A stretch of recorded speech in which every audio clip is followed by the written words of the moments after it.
Welcome to the Board of Supervisors.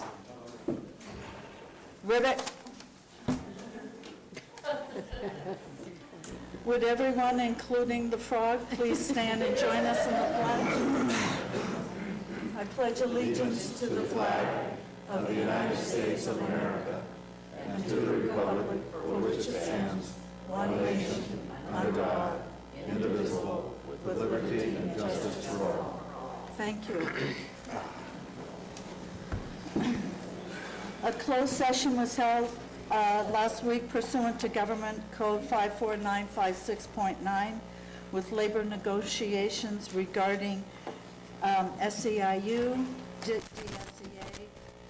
CCPSEA, with the Director of Human Resources, resulting in nothing to report. There was also, here's a pen. Do you need a pen? That doesn't surprise me.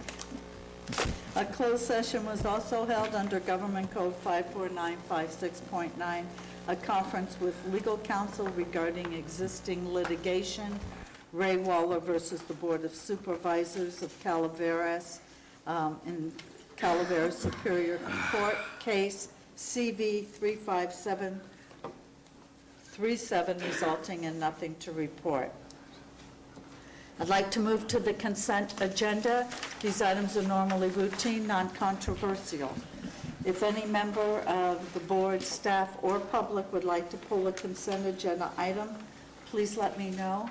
Number 5. Any other item? May I have a motion, please? I'd like to move the balance.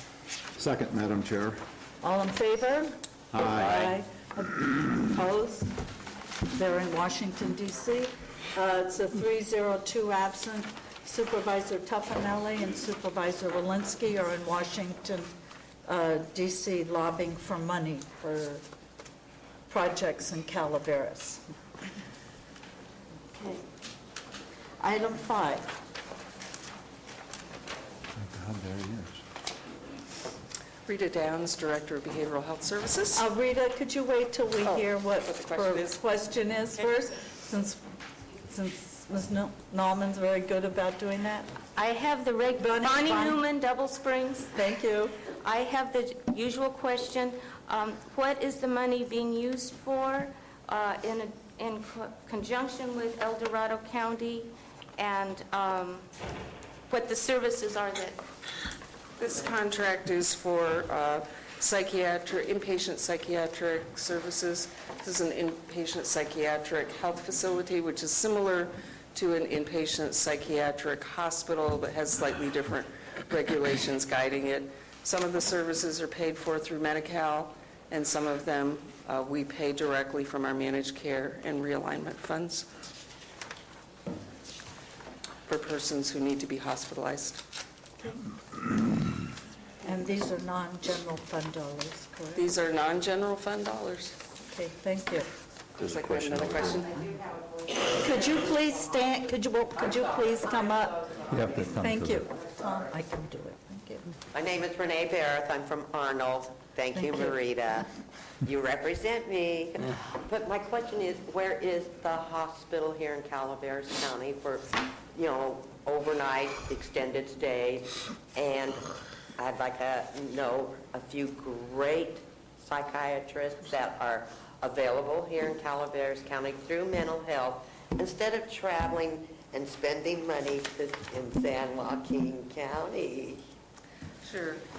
There are no psychiatric inpatient facilities in Calaveras County, so when we have a person with a serious mental illness who's in danger of harming themselves or others, or is gravely disabled and needs psychiatric hospitalization, most times against their will, they are referred to a hospital out of county. Since the hospital in Tuolumne County closed, it's harder and harder to find beds. So we've been very happy to be able to have this contract with El Dorado PUF. We call it PUF, Psychiatric Health Facility. It's a little closer than some of the other hospitals that we've had to take people to. In Calaveras County, there are no private psychiatrists. We have 1 1/4 FTE psychiatrists. FTE being, Full-time equivalent. Thank you. 1 1/4 time psychiatry services at behavioral health services for Medi-Cal clients who meet the criteria of specialty mental health services, which are a little different than just anybody coming in for services who might be upset and want to see a psychiatrist. So that is what we have for Medi-Cal patients. so if, Bonnie, just a moment, please. If anyone wishes to speak to a psychiatrist or psychologist in Calaveras, who would they go to get names? Can they go to your Oh, department? certainly, we have names of other psychiatrists, perhaps in other counties, but there are no other psychiatrists practicing in Calaveras County. Okay. And our psychiatrist only does psychiatry, not neurology, not other specialties, not medical care, just psychiatry. Okay. And it's mainly for Medi-Cal clients and a few others who may not have insurance or may have CMSP, but never mind that, indigent persons who are in need, have a severe mental illness and are in need of services. We will provide them some for free. But we have Medi-Cal criteria that cover what specialty mental health services are. And there are some diagnoses that are included and a long list of diagnoses that are excluded. And so we have to follow those rules or else we will be accused of Medi-Cal fraud. So we have to be very careful in what diagnoses we work with and we don't. And I have that list if you'd like that available today. Thank you, Mr. Jones. Just a moment. I was going to ask Rita what the length of stay is here, if this is a 5150, or if this is how long is that? 5150 is the law regarding commitments against your will. It is a hospital. It has a length of stay is up to the hospital, but it's a short-term stay. It's an emergency facility. It doesn't, usually, for the most part, our clients stay 3 to 5 to 7 days. Occasionally, we'll have somebody who stays in a psychiatric facility for up to 30 days, but usually no longer than that, and that's kind of rare. But it's a short stay, get a person stabilized. Okay. It's not an extended care facility at all. Thank you. Did you come? I would just like to ask the supervisors to investigate contracting with San Joaquin County instead of El Dorado County. San Joaquin is much closer in mileage and time than El Dorado County. We occasionally have a person at the facility in San Joaquin. However, they tend to only accept persons from their own county.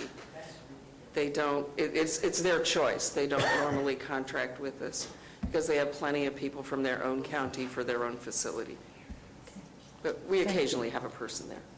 Thank you. Okay, if there's no questions or further comments from the public or board, may I have a motion? Yes, Madam Chair, I move item number 5. Second. All in favor? Aye. Passes on a 302. Thank you. I'd like to move to public comments. If anyone has an item they'd like to discuss not on the agenda. Good morning, Chair Callaway and Board. Tim McSorley, Executive Director of the Council of Governments. I would like to announce, and I've passed out flyers to the clerk, and I believe you have those in front of you, and I'll have some here at the podium. Our community workshop scheduled for May 25th at 6 p.m.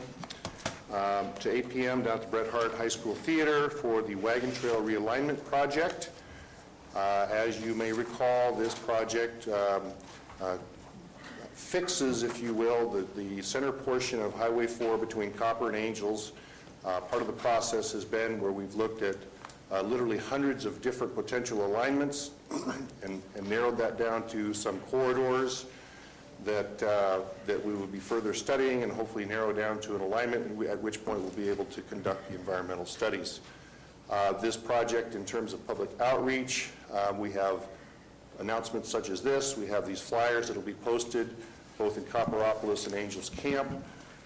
We have a number of volunteers that have volunteered to post these.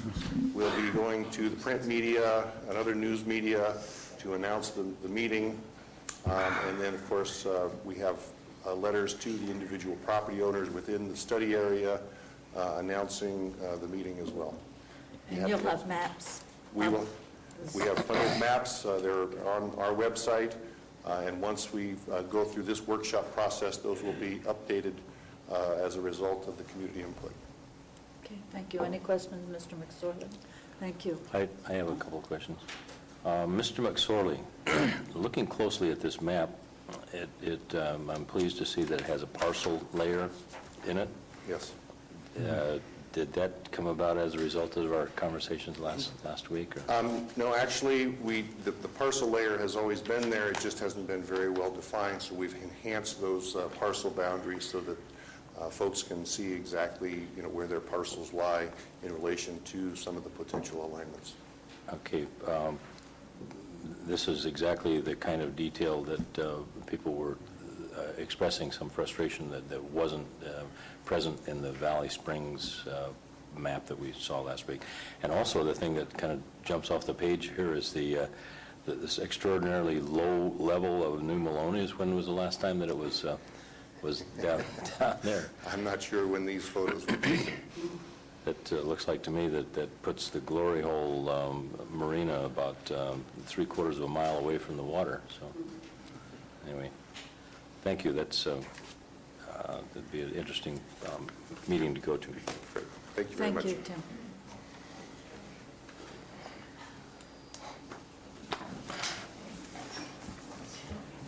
John Ellis, Arnold. I'd like to pass these out to the board.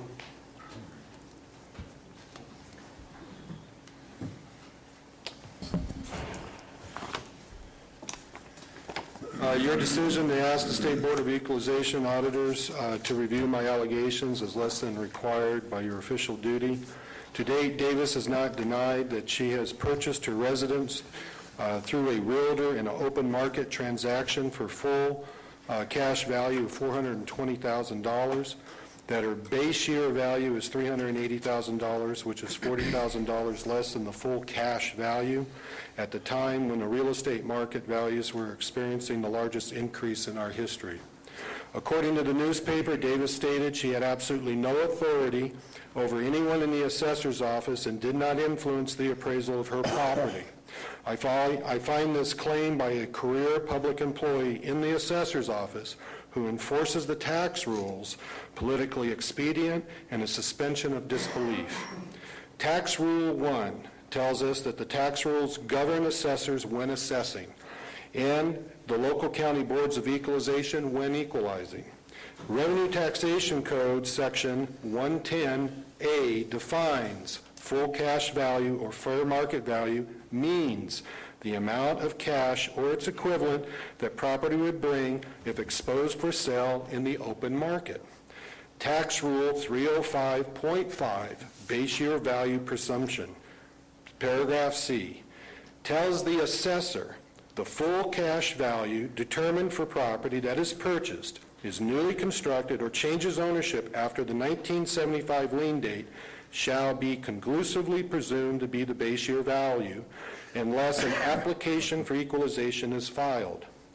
Davis knew what she paid for her property. She knew what her base year value was. If then assessor Randy Mesker failed to assess Davis' property correctly, then Davis, as a career public employee in the assessor's office, had a duty to notify Mesker to correct that assessment when she got her assessment notice. On the other hand, if Davis wished to challenge the base year value presumption, then like any other taxpayer in this county, she was required to file an application with equalization with the clerk of the board to equalize her base year value. Equalization application records and hearing documents are public records retained by the clerk of the board for at least 5 years after the date of final decision. See Government Code Section 25105.5. These are not assessor's records, but records of this board. Due to the validity of the evidence that I have submitted, this board has a duty to produce immediately any records under its jurisdictions related to Ms. Davis' application for equalization. This is not a difficult task since there were only 43 residential appeals filed in 2004, 2005, and 17 residential appeals filed in 2005, 2006, per the State Board of Equalization Report on Assessment Appeals, Table J. As elected officials, you have an obligation to the voters of this county to produce these records immediately so voters are correctly informed before the election and absent political spin. Failure to act could result in a recall election of the assessor-elect at taxpayers' expense. If no duly approved application by Davis is a public record, this board must place Public Employee Acting Assessor Leslie K. Davis on immediate administrative leave, pending a full investigation. Failing to do so will be a dereliction of your official duty. For the record, I'm just the whistleblower. If I had this information 6 months ago, I would have brought it to your attention then. If you recall, I sounded the alarm on Davis at your first meeting in 2009, more than a year ago. And I also would like to pass out an article by the Calaveras Enterprise that was done on April 16, 2004. What's germane here is that the amount is the same, and also I would ask the board to read this article and see what the attitude of Davis and Metzger were about this particular case, and could consider that while you're considering this.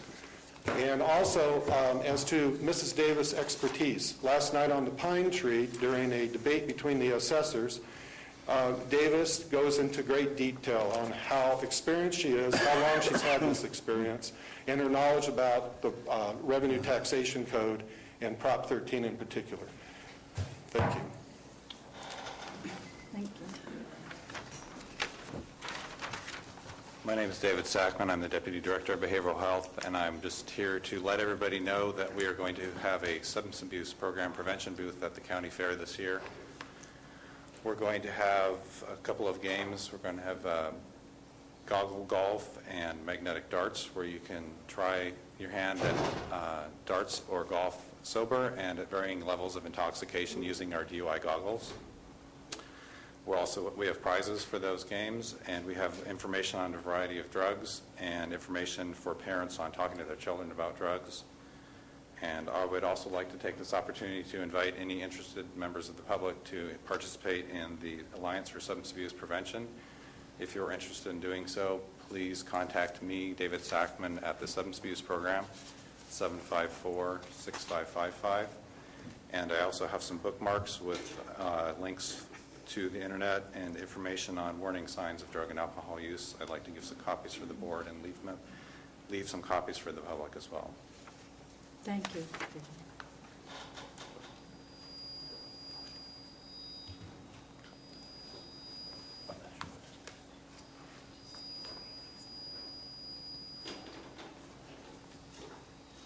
My name's Karen Elliott. I'm from Arnold, and you're probably wondering what this woman is doing back. In the spirit of encouraging our private-public partnership with the Humane Society, I'm here in support of them, but that's not the thing I'm addressing. In the spirit of encouraging our private-public partnership, I'm going to ask all of you to participate in advertising and coming to our big fundraiser June 13th at the Bret Harte Auditorium. And also in the spirit of that, I'm going to hand you some posters. If you just put them in some place where they will be seen, that you know people shop or whatever, we would appreciate it. And Marita, I'd like to thank you for carrying the water for us a lot. And Russ, thank you for your lovely concert. You're welcome.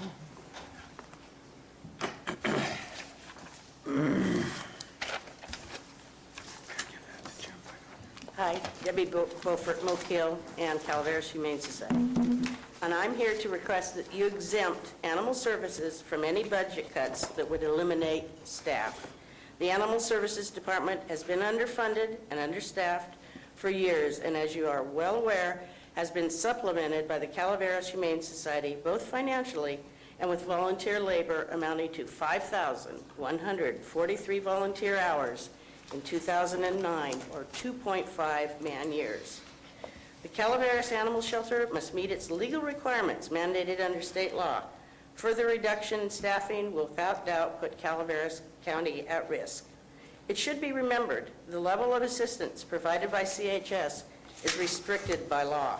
Let me remind you, CHS volunteers cannot perform the following tasks, to name a few: accept or adopt out animals, answer the shelter phones, operate county computers, euthanize animals, give medication, handle or assist in handling fractious or feral animals, assist the public at the shelter, feed the animals, perform office duties such as processing, licensing, employee payroll, accounting, and issuing and processing citations, or perform field duties.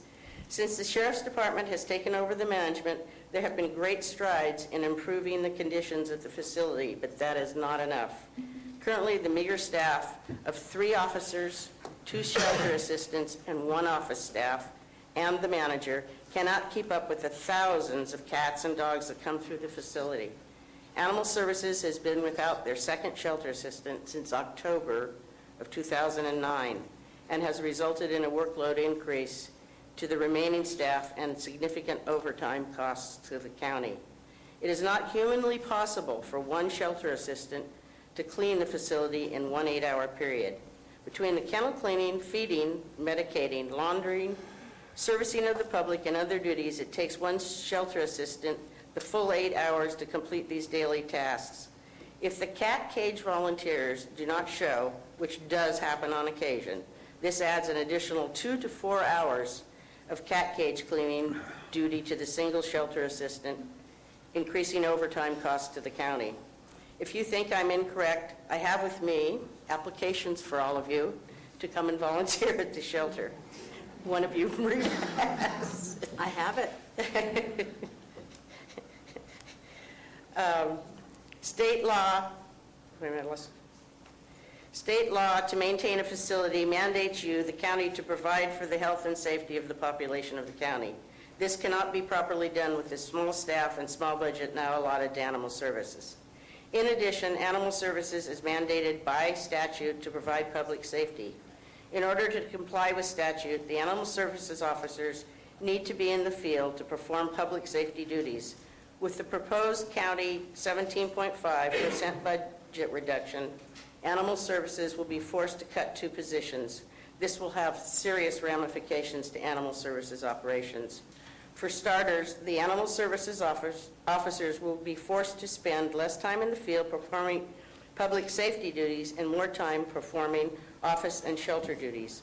Also, Animal Services will have to evaluate their calls for service, reprioritizing these calls and services, as well as eliminate certain calls for services that Animal Services will no longer respond to. As a citizen of Calaveras County, I find this unacceptable. CHS will attempt to continue to provide the same level of support that we have in the past, which is significant. However, it must be realized that we also are limited both financially and in manpower. Presently, CHS funds all vaccines $4,863 this year and puts thousands of man-hours a year to help staff maintain the outdated facilities. For example, there are 7 volunteers who transport, 16 cat fosters, 20 cat team members who clean and socialize, 17 dog team members who socialize, walk, and evaluate, 22 dog fosters, and 15 walkers, for a total of 97 support volunteers. This job does not reflect that many of these volunteers do multiple jobs, like scheduling, writing bios for the animals to put on Pet Finder, processing and recruiting new volunteers. Animal Services and CHF have established a fantastic working relationship. CHS helps to show adoptable animals, transport animals to other facilities, transport to adopters who live out of the area, walk and socialize dogs, clean cat cages, and socialize cats. It holds a monthly adopt-a-pet at the shelter to help in finding foster homes for animals, dogs, cats, horses, goats, pigs, whatever is there. The number of volunteers quoted may seem impressive, but you have to realize that not every volunteer is physically working at the shelter. You also have to realize that these are volunteers that have lives and donate their spare time, what little they have, to work at the shelter. You, the board, have a difficult decision before you.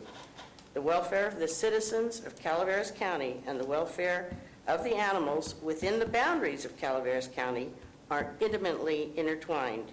You, the board, are tasked with the safeguarding and welfare of your constituents throughout many different means, but public safety is your main means of accomplishing this goal and is, I hope, your first and foremost priority. Animal Services is a public safety department, and the current staffing levels of animal services must be maintained. Thank you. If any of you want applications, I have them. Hi, Blair Wiley, Arnold, California. I'm president of the Calaveras Humane Society. When fully staffed, Animal Services has about 6 paid staff. That comes and goes. That changes a little bit, but let's just call it 6 for the sake of argument. And they also have 2.5 unpaid staff in the form of the 5,000 man-hours you just heard Debbie mention per year of community volunteers. This isn't something you let us do just to keep us happy. This provides part of your duty to the community to keep animals out of the freezer. These aren't jobs you can afford to do yourselves. How often does a paid staff member clean a room full of cat cages or evaluate a dog for safety before going into a resident's home, or even just take a dog for a walk to keep it healthy or to let it go to the bathroom, because so many of them are already housebroken and won't soil their kennels, and they sit waiting for us uncomfortably until we get there. Or cuddle with a cat for a while, or have the time to cuddle with a cat for a while to keep it sane, or take kittens into their homes to hand feed them to keep them alive so that some local child can grow up with a best friend. This service is part of a healthy community. Without these additional people, the Animal Services Department would barely be able to function. They'd manage to pick them up and put them down, but there would be so little hope of life. The shelter would truly become what people mistakenly think it is, a kill factory. So you're already only funding 70% of your operation. The department is already underfunded by 30% without the proposed budget cuts. Add the budget cuts, and the department would then be underfunded by 47%. That's almost half. Not just by 17, because, to repeat, they're already underfunded by 30% based on your reliance on unpaid volunteers. I'd be surprised if there was another department where 30% of the hours are supplied by the community, and where the community provides thousands of dollars in supplies you can't afford yourselves, with money we raise with further thousands of volunteer hours in our fundraisers. If these volunteers suddenly went away, say we all went on strike or one by one just said the heck with it, Animal Services wouldn't be able to make up the difference with paid staff. There's nothing you can do to force the volunteers to come back. Which way do you think public sentiment would fall?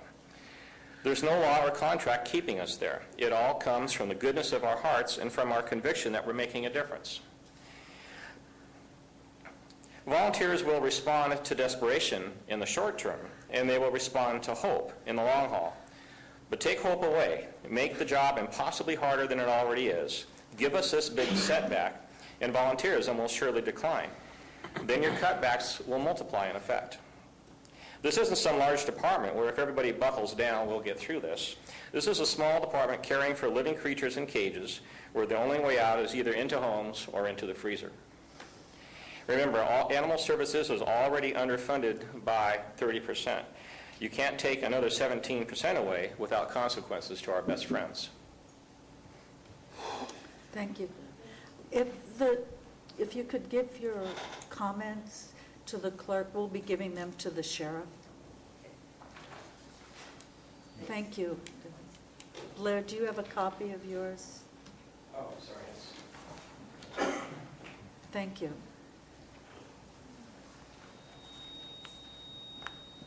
Good morning again, supervisors of our great county of Calaveras. My name, Renee Barrett from Arnold. Thank you, Marita, for doing your best for our district and our needs. My topic today will be IHHS. I am a home health care provider for a loving spouse who is severely bipolar. I'm up here to ask you not to cut hours, not to cut wages. Our contract does expire August 1st, and I'm asking for an COLA allowance, better health, medical, dental, and vision for the providers so that we may stay well to take care of the recipients. Also, I do have a name of a San Joaquin County supervisor, Ken Vogel, that you could talk to personally in regards to conjoining and making mental health agency here in Calaveras County better than it is and more available to the residents of Calaveras County. Thank you. Thank you.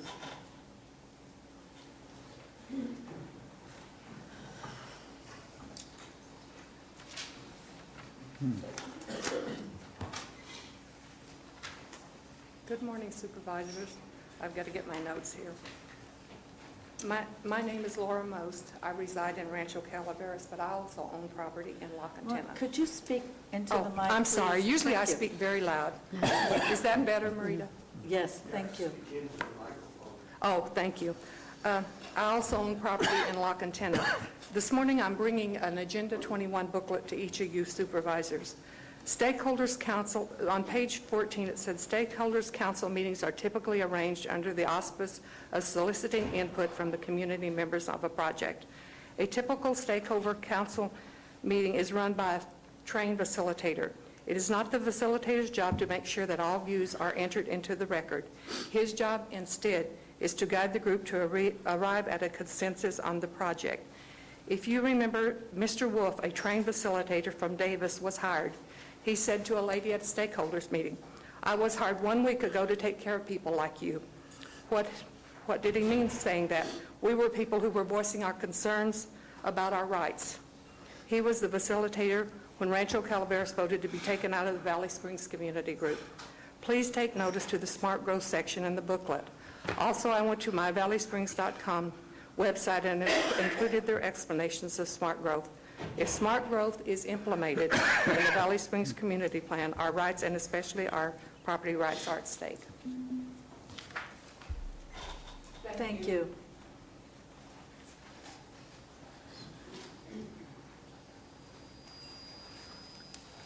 Good morning. I was here last week.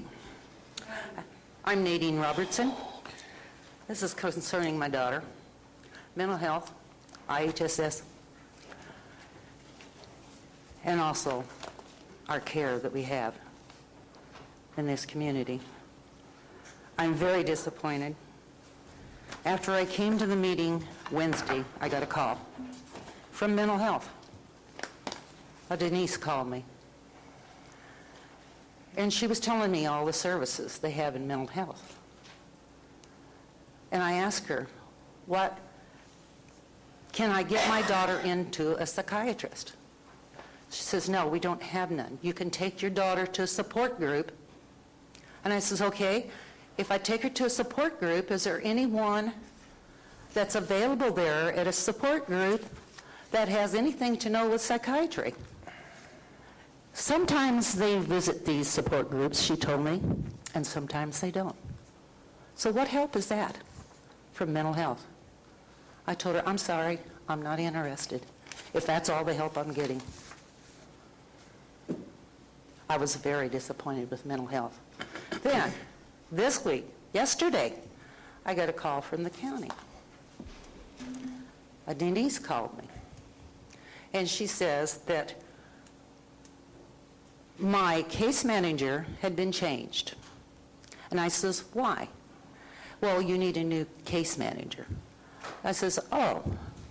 I said, I have a case manager. I complained about my case manager last week at the supervisors meeting. She says, well, we have a Steve that's going to be taking your case now. I says, why? She didn't give me a good reason for that. But anyway, Steve called. So Steve called and I talked to him. He says that he would come out on the 20th. I says, that's fine. I have my daughter's appointment on the 20th. I will not change it. He will come out any day that I make an appointment with him to reevaluate her. But I says, where were you 4 months ago? Where was any help 4 months ago? And that's all I got to say about mental health and our services here. Thank you.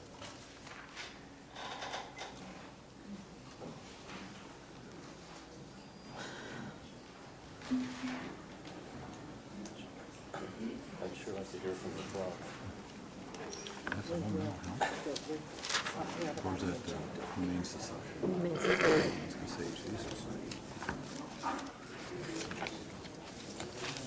Okay.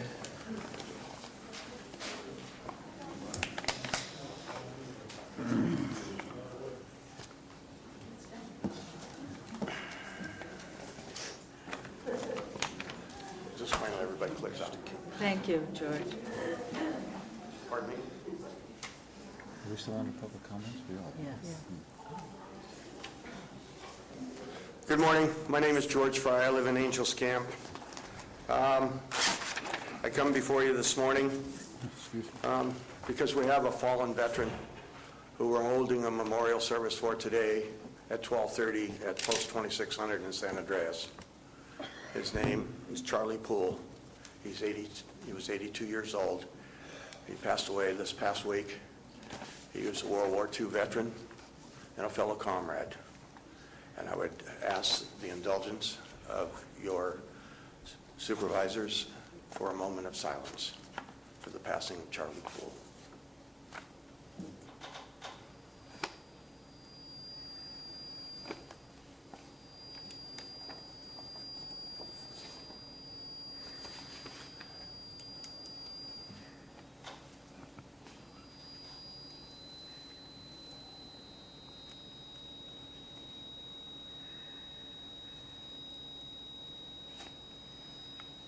Thank you very much.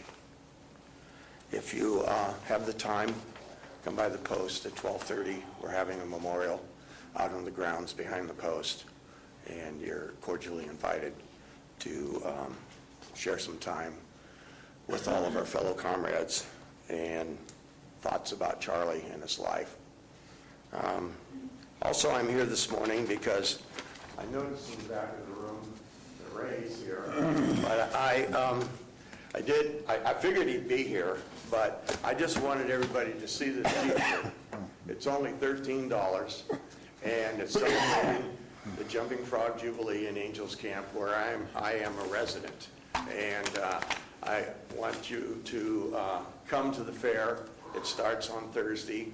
It's the 13th through the 15th. I hope it didn't steal a lot of your thunder there, Ray, but I just wanted to make sure. Last night, I was at a marketing meeting at camps and put on by the Angels Camp Business Association, and Jillian Murphy from the Small Business Administration at Delta College was there.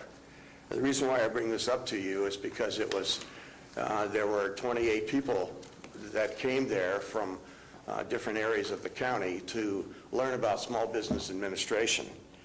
And what was interesting to me is it was all about marketing your business. And driving in here this morning and driving by the storage buildings by the old airport, there was a sign out there that says, "Small storage buildings for rent for frogs." So I thought that's good marketing.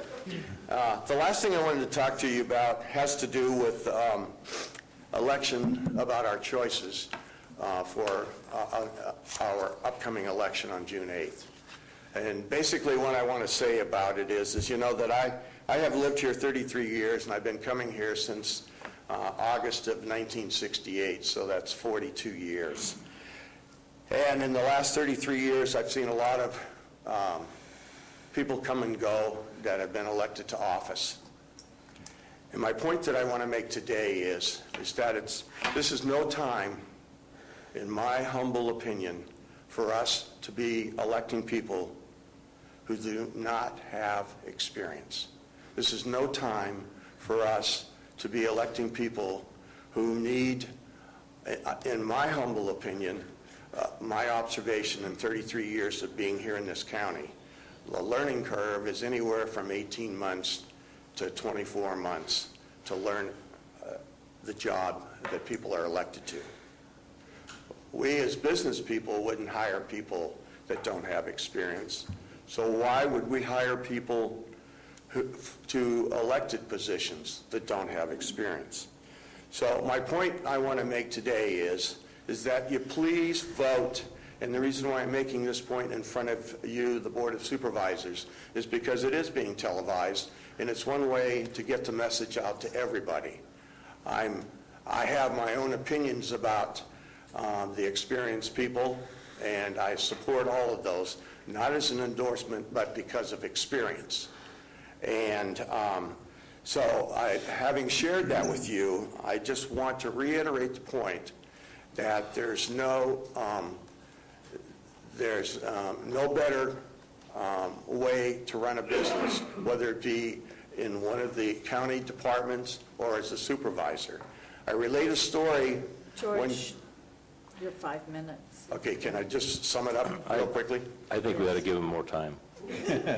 I relate a story that a year and a half, almost 2 years ago, that Gary Tofanelli was running.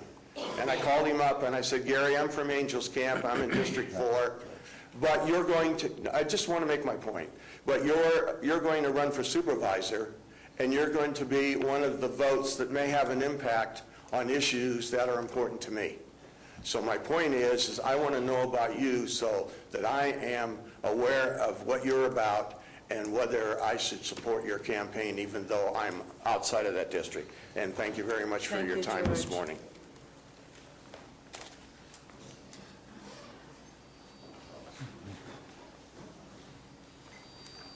Rita Downs, again, Director of Behavioral Health in Calaveras County. I just wanted to address a concern that was brought up about mental health services. And I think I certainly empathize with the situation that people in California, not just in Calaveras County, are faced with in our system of delivery of services, which is very carved up. Services to the developmentally delayed are out of our scope. Services to people with physical problems which cause mental health problems are out of our scope. That is defined both by law and also defined by the scope of practice, for example, for a psychiatrist. A psychiatrist is trained to treat psychiatric disorders, a fairly narrow category of disorders. Neurologists are trained to treat physiological disorders which affect the brain. So when we have situations which are, in one area, not in our scope, it is very difficult for people in our communities all over California because we are always having to say, I'm sorry, we don't provide that service. Somebody else provides it, and they may or may not be in this county. We didn't make the rules. The state has made the Medi-Cal rules.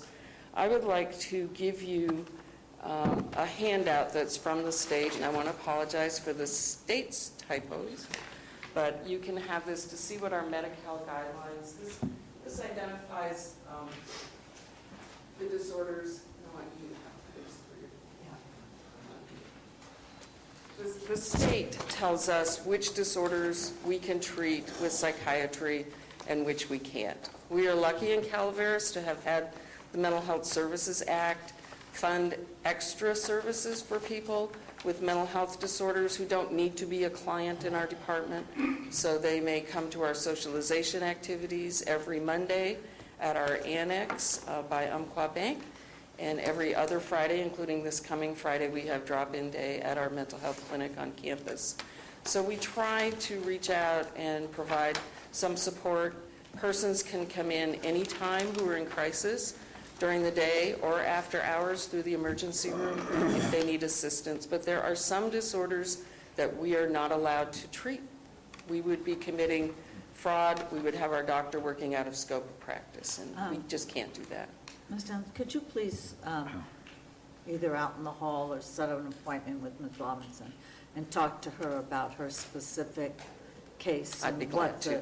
So, thank you. Sure, no problem. Is there anyone else who has an item they'd like to address to the board?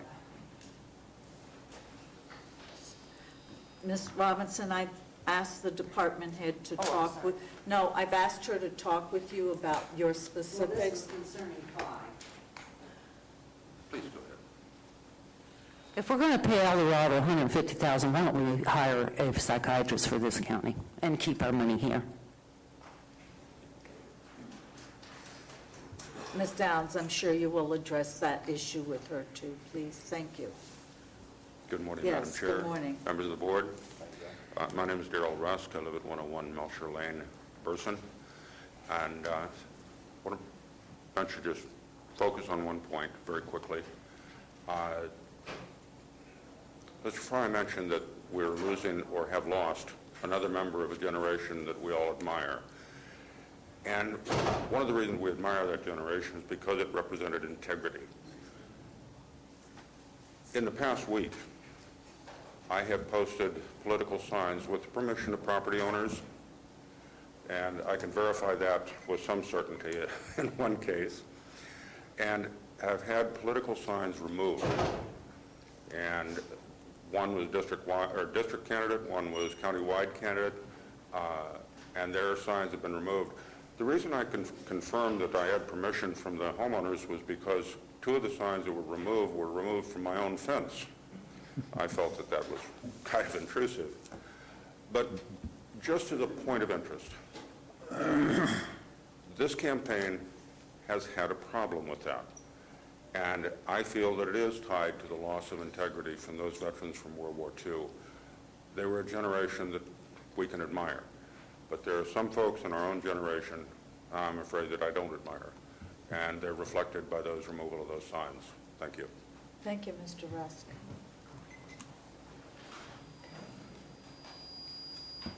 Mr. Fry, is there something we can help you with? You've had your 5 minutes. It's 5 minutes per person. Oh, okay. See you next week. Okay. Well, please Thank you. give us more than the city council. They only give us 3. And you've got even more than 5 today. I recognize that. Thank you very much, Chairperson. Thank you for acknowledging Mr. Poole. George doesn't know you're a woman. You're just a person. Joe Kelly. For my words and actions regarding Revenue and Taxation Code 1365 allegations, I am responsible. In anticipation of the county's response, a letter regarding Revenue and Taxation 1365 allegations with supporting documents was sent to the California Department of Justice Attorney General, stating my lack of confidence the Board of Supervisors will investigate. Letters with supporting documents distributed to Senator Dave Cox, State Capitol, Assemblyman Tom Berryhill, State Capitol, Secretary of State Deborah Bowen, Sacramento, Barbara Elby, 2nd District, State Board of Equalization, Sacramento, and the State Board of Equalization, Sacramento. Chairperson Callaway, was reported your response last week during agenda item review of correspondence, reports, and various matters of concern, and documented in the board minutes, there was not a conflict of interest because the work was done outside Calaveras County. Is this due to a written policy statement or a perceived policy due to a historic nature? When is policy superior to statutes? R&T 1365 states, shall not engage in, and whatsoever, which is defined as in any case, with another statement, or involves a conflict of interest. There's more than just the concept of a conflict of interest involved in this. Can the Board of Supervisors, County Council, the Assessor's Office, or the retired assessor present a legitimate document of exception by the state legislature to R&T Code 1365? Your reporting is suspicious. Your use of agenda item review and correspondence reports and various matters of concern. The matter you discussed was not a posted topic, subtopic. Now your use causes the board to ensure public comment to correspondence, reports, and various matters of concern. In the past, you have not allowed public comment. Mr. Baker comes to mind. In the past, pardon me, we, the people of the state, of this state, do not yield their sovereignty to the agencies which serve them. The people, in delegating authority, do not give their public servants the right to decide what is good for the people to know and what is not good for them to know. The Brown Act, 54954.2a, no action or discussion shall be undertaken on any item not appearing on the posted agenda. This reflects public comment, same time period, response, and conceivably to review correspondence, reports, and various matters of concern. When was a closed session hearing notice to effect 54957.1a, action taken publicly reported as required by 54957.15, action taken otherwise affect the employment status of a public employee in closed session? Was it an informal investigation conducted by County Council with a status report back to the board? Is the chairperson speaking with a unanimous voice of the board? Chairperson Callaway stated the use of the Calaveras County logo on Davis's Facebook page was not a conflict, as it is used by many other websites. Chairperson Callaway, the question was, did the county authorize the use of the county logo for the interim assessor's personal use for election purposes? The use of the Calaveras County logo giving the impression of authorized, approved election endorsement by Calaveras County. When one reads R&T Code 1365's words in context, the law is clear. Both of these issues fall into the realm of ethics. Does this board have ethics standards? Thank you.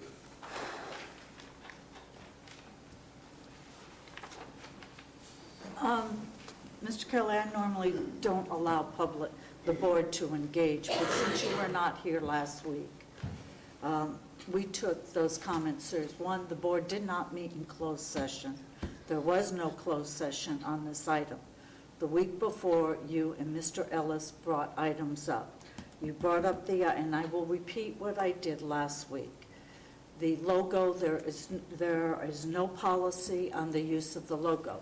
In fact, there is no official adoption of the logo. So whether you want to use the logo, the assessor wants to use the logo, the enterprise wants to use the logo, the county has no authority at this point in time to do it.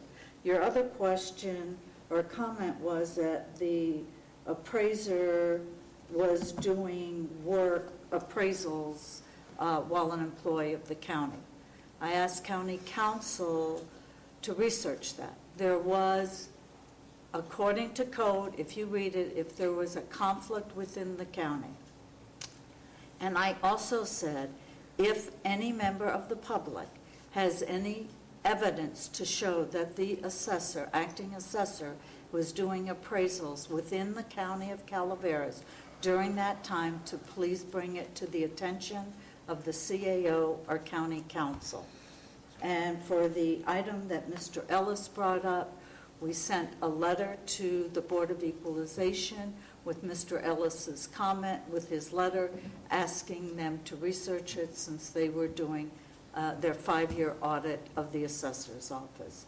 That's exactly what was said last week, and I'm just repeating it this week.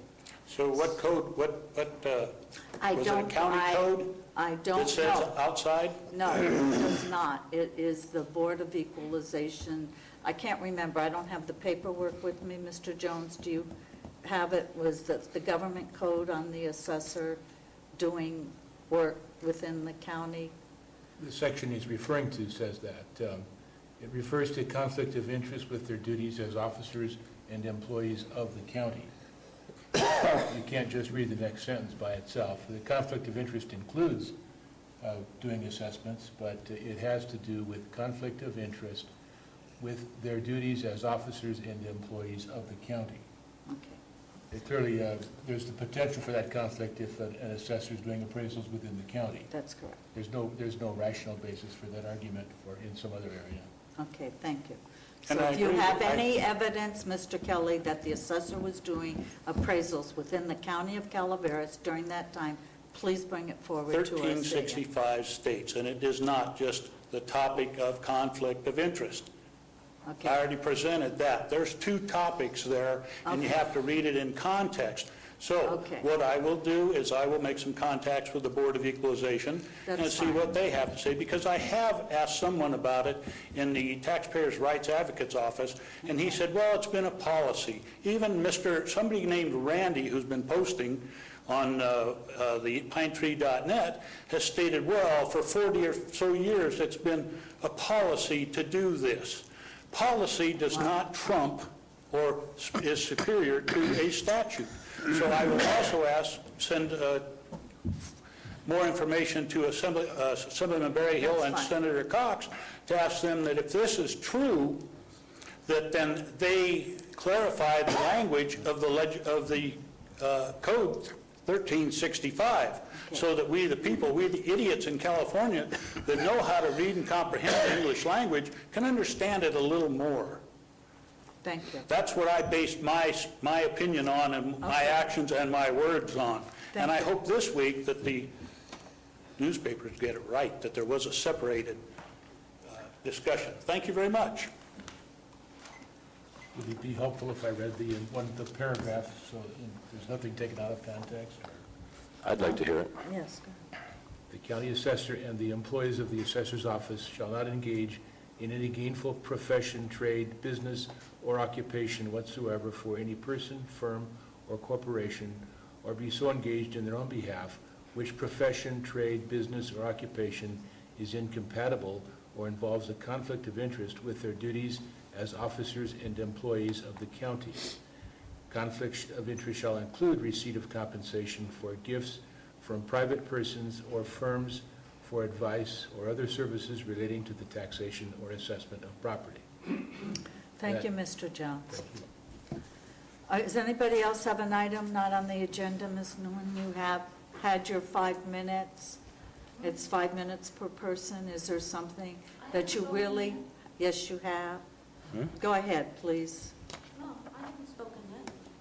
I just Okay. had a question about the consent agenda. Okay, please identify yourself. Thank you. My name is Bonnie Newman. I'm from Double Springs. I had one comment to Mr. Fry, and I appreciate wanting to vote somebody who's had experience, but if the person who has experience doesn't really mesh with your philosophy, then the experience is Bonnie, moot. please address the board. Thank you. Okay, that was just an offhand comment. I had two topics today. One was I collected a bouquet of a purple thistle this morning. It's about 4 feet high now. The officer wouldn't let me bring it in. And as I was collecting it, it reminded me of a story that this woman's grandmother told me 35 years ago. Sadie Hunt... Carol, she's pointing to you. Yeah, she knows. Sadie Hunt was born and died on Double Springs. She lived there almost 100 years. And when I first moved there, I was fascinated with what she told me about the community. And she had one story about this purple thistle. She said when she was little, and we're talking about 8 or 10, there was these 2 Indians that would come from